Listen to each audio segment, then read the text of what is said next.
2, 3 every month for 3 months, and on top of that, qualify to enter a draw to win 2 million SSP cash. Sabi, what are you waiting for? Buy an MTN SIM card today and get to win 2 million SSP. Yes, when MTN says 2 million SSP, it's 2 million for one lucky Junubin. Second winner gets 200,000 SSP, 10 winners get 20,000 SSP, and others get lots of MTN branded prizes. Join MTN, the biggest family in South Sudan, and enjoy such amazing offers. MTN, everywhere you go. Live from Juba, on air and online. This is iRadio News.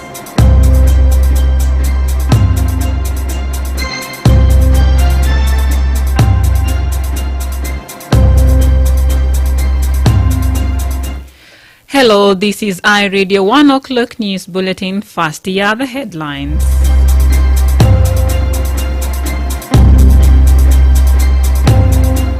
The director of the National Traffic Police has warned its personnel against unlawful charges against motorists in Juba. The Minister of Foreign Affairs says President Salva Kiir is informing some senior officers in organized forces to prepare to relinquish their position to opposition forces as part of their security arrangements. And the acting spokesperson of the SPLM-IO says the peace monitoring bodies RJMEC and Citizen VM have both contributed to slow implementation of the peace agreement. These stories and more coming to you in this news bulletin with me, Yar Ajak Deng, and now the news in detail.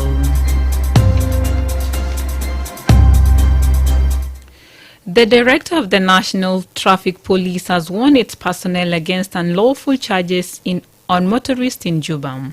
This comes after some motorists raised complaints against high fine being imposed on them by some traffic officers along Juba streets. This is according to the Director General of the Traffic Police, Major General Con John Accords. Members of the public have often complained of constant harassment and extortion by traffic officers. The traffic officers, they said, use force to them to pay bribes. Other grievances raised by the motorists include intimidation over logbooks and tinted windows. However, Director General of Traffic admitted wrongdoing by some of his workforces. In 2020, General John Accord said the Traffic Police Department detained 85 police officers and expelled others over abuses against motorists in Juba. They were arrested after the police launched an illegal crackdown on vehicles with tinted windows in Juba. According to the Director General of the Traffic Police, many impersonate the service to wrongfully generate money. General Accord says some unprofessional officers are back on the streets and are now collecting and extorting money from motorists. He warned traffic police against charging motorists a fine of more than £5,000, which he says is illegal. General John Accord also warned that any officer found guilty will be arraigned in court. He spoke to the state-owned television SSBC.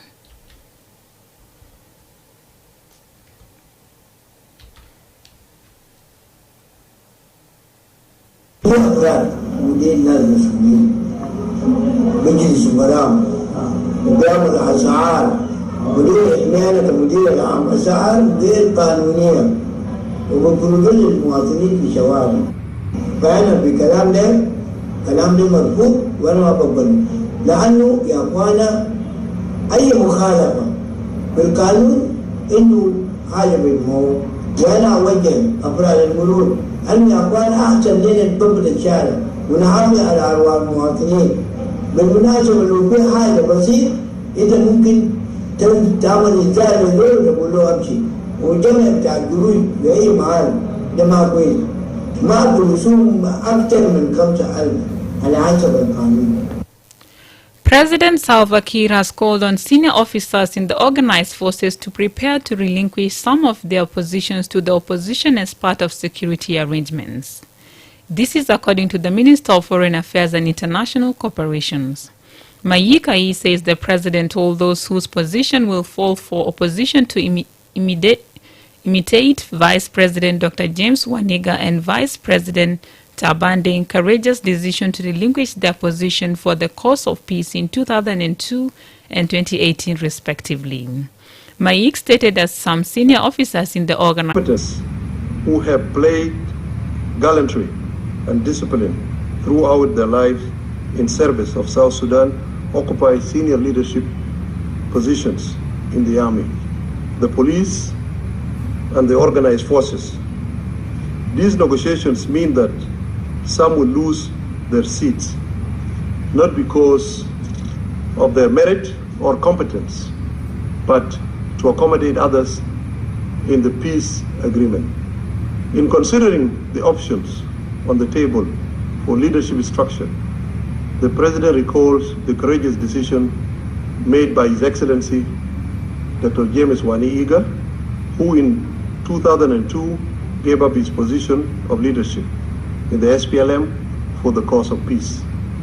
He further recalls the same decision by Comrade Taban Dengai in 2018 for the RRCs to be agreed upon and implemented. Their examples should inspire our brothers across the organized forces who are now called upon to make similar heroic sacrifices for their beloved country. Mayikai said that the technical proposal of High Command was proposed by the Sudanese government. The acting spokesperson of the SPLM-IO says the peace monitoring bodies Arjamek and Citizen VM are both to be blamed for slow implementation of the peace agreements. Pok Both, who is also the acting spokesperson of the first Vice President Dr. Riek Machar, says the IO suspended its participation in the security mechanisms meeting because the Citizen VM has failed to do their job. My colleague Kafuki Jada files this report. Dr. Machar's spokesperson said both the Revitalized Joint Monitoring and Evaluation Commission and the Ceasefire and the Transitional Security Arrangements monitoring and verification mechanisms are not proactive when responding to the violations of the ceasefire concerns his group raises to the bodies. This, according to Pok, is slowing down the implementation of security arrangements. He spoke on the Dawn show today.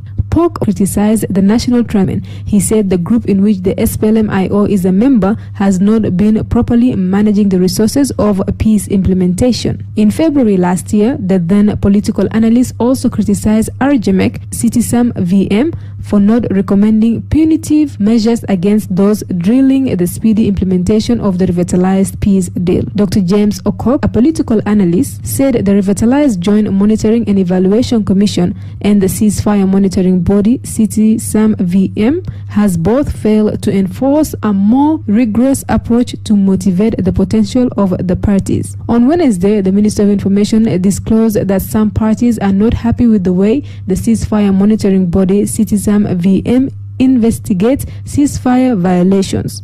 Michael McQuay, who is also the government spokesperson, said only foreign nationals often travel to the sites to establish facts on violations that might have occurred in some parts of the country. According to the peace agreement, Arjamek is responsible for monitoring and overseeing the implementation of the deal. It includes monitoring the mandate and task of the new unity government, including the adherence of the parties to the agreement timelines and implementation schedule, while the Citizen VM responsible for monitoring, verification, compliance, and reporting on the progress of the permanent ceasefire and transitional security arrangements.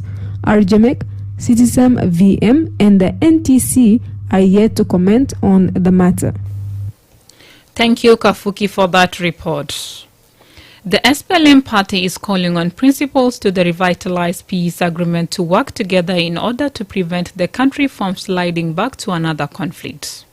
The appeal was made after a meeting between the SPLM Secretary General and Ambassador of the Troika countries. The meeting came after political tensions between parties to 2018 peace accord a few days ago. On Thursday, the Ambassador of US, UK and Norway met the party's acting Secretary General Peter Lamboth and other senior party members in Juba. The diplomats discussed Chapter 2 of the revitalized peace agreements and how the parties can reach a mutual consensus on the security arrangements. During a press conference after the meeting yesterday, Bol Makweng, the SPLM Secretary for External Relations, said the Troika countries have expressed their willingness to support the peace agreement. We have covered a lot of things, and we agreed that we will be consulting with one another from time to time, and that Troika is ready to help South Sudan with the programs that are intended to build this nation. It was an open talk that we trusted each other, and it is possible to do things that are pending in the agreement. We will be communicating among ourselves, SPLM and IO, SPLM and other political parties, because this country belongs to all of us. And it is good that also the first vice president, who is also the chairman of the IO, is very promising in the way that they will work hand in hand with his brother, Comrade Salva Kiir Mayardit, the president of the republic, so that they can not take this country back to war again. All levels of political parties will prevent any rumors and any agitation. Any misunderstanding will be eliminated because communication will be emphasized. Makweng emphasized the need for President Kiir and First Vice President Riek Machar to keep peace at all costs. And finally, before the international news, the mobile money transfer company mGrush has extended its international payment remittance system to 8 countries. The payment system will now allow users to send money from South Sudan to Tanzania, Rwanda, Malawi, Ethiopia, DR Congo, Pakistan, Ghana, and India. mGrush, a leading mobile money transfer system, was jointly licensed by the Bank of South Sudan and the National Communication Authorities to carry out digital payments. During the launch of the new service in Juba yesterday, Josephina Rinatwe, the president of mGrush, says mGrush users in South Sudan used to send and receive money from Kenya and Uganda since its launch in 2019. He added that mGrush now has launched its service for other 8 countries. Initially, when we launched, we only launched into the East African countries, but now we have grown broader than that. This is an important milestone as it connects South Sudan to the rest of the world. And we are doing this with convenience, with Governor of the Central Bank, John Ohisa, says the launch is an important step in transitioning South Sudan to electronic monetary system. I want to take this opportunity to thank you for inviting me to give the keynote remarks on this very, very important occasion. As we are all aware, today marks another milestone, significant milestone in the history of mGrush, as they are launching the international money remittance. The existence of mGrush as a first mobile money transfer in South Sudan has provided consumers with a lot of options these days, like payment of power, DSTV. This is the first of its kind in South Sudan, and we really applaud you for that. You are still a young company, 3 years old, but you have already exceeded all expectations. Congratulations.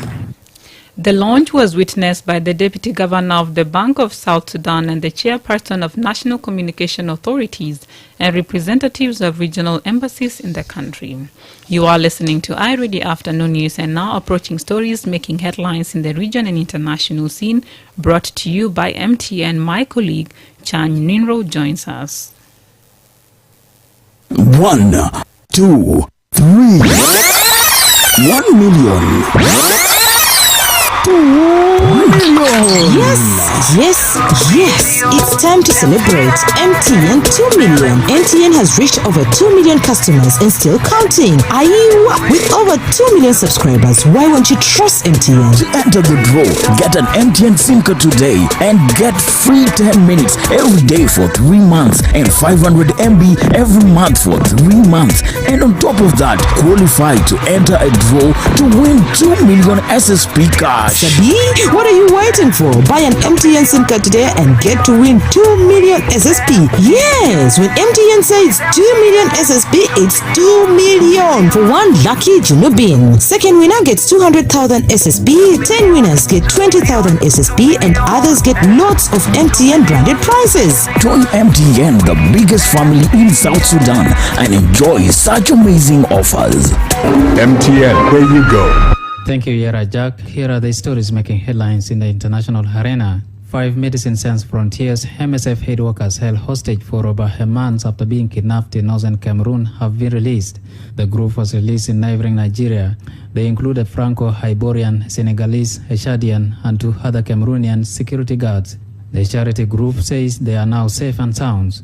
Elsewhere, the Ukrainian embassy in Kenya is seeking donations to support the country's war against Russia and save the lives of the affected people. The embassy says the initiative follows many requests it had received from Kenyans keen on donating to the cause.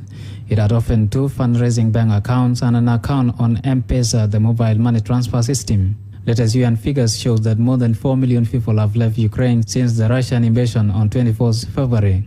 And finally, an oil storage depot is on fire in the Russian city just north of Ukraine after what the local governor said was an attack by 2 Ukrainian helicopters. A video footage shared on Twitter shows a blaze near apartment blocks in Belgorod, some 40 kilometers from the border. Some clips appear to show rockets hitting the oil depot. However, Ukrainian aircrafts have not struck targets in Russia previously. And that is the end of stories making headlines in the continent and international arena. I am Chainiro. Back to you, Yarajak. Thank you, Ninro, for those international news. And now my colleague John Liberia joins us with the sports news.